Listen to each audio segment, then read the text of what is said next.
Here we're on the 1999 Acura TL, and our exhaust gas recirculation valve is right here.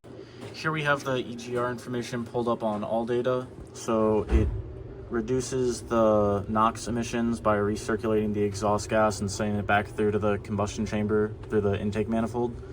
And this one has 5 wires, yellow, blue, green, black, white, black, pink, and then black for ground. It is electronic, so it uses a sensor, and with the information from the sensor, it determines how much to lift the valve for the best operating conditions. And here we have a connector view.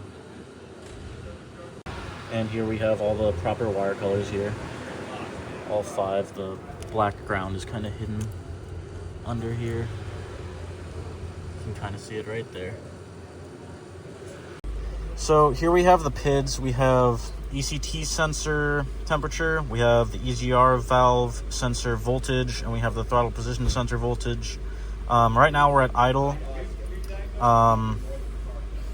This is just the standard temperature when it's fully warmed up, 201 degrees.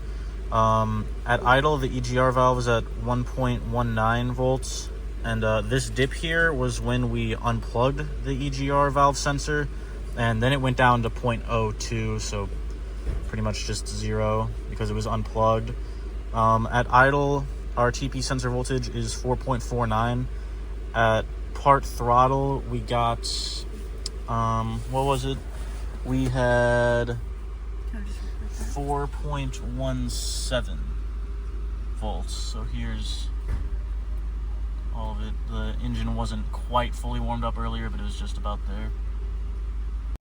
Here on the Acura, on the back of the engine here, we have our PCV valve right here. And then we can see it flows right there, back into the intake. Here we have the PCV valve removed, and we can hear it rattling a little bit.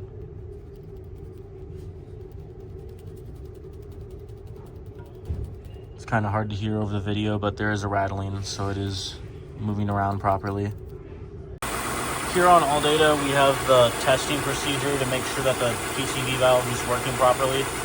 So we have some pliers, and we're going to lightly pinch the hose, and it should cause a little clicking sound from the PCV opening and closing. It might be a little bit hard to hear with the engine, but we're going to try to get it.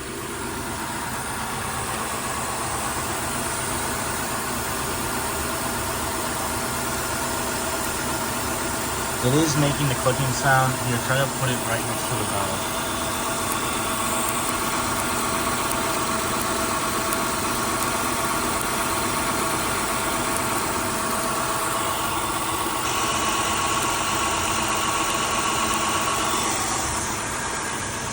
So here we have the oil fill cap off. We're going to place a little piece of paper over this, and there shouldn't be any vacuum or anything.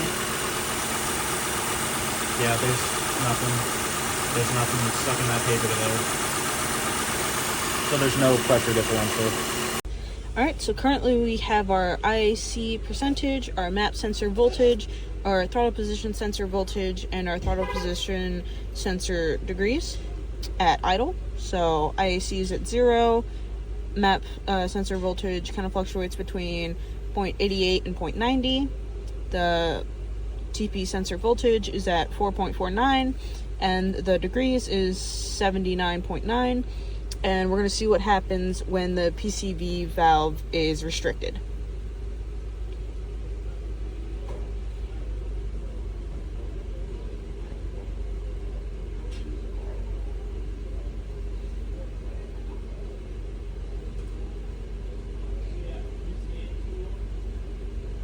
And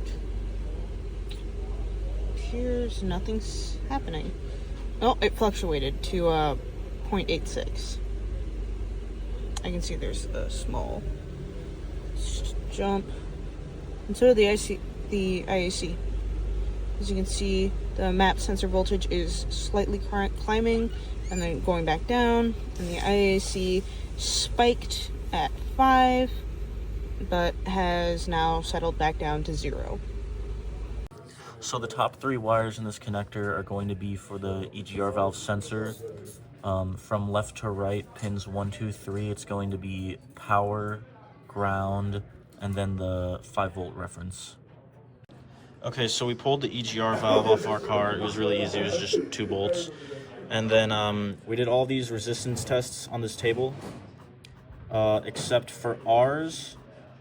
Right here on the table, it says when it's closed, the plunger is extended. But for ours, it being closed means that the plunger is compressed. So it's basically reverse. the reverse of how a normal EGR is. So a lot of the times it'll start closed, then you push it in to open it. But for ours, it starts closed and you pull it out to open it.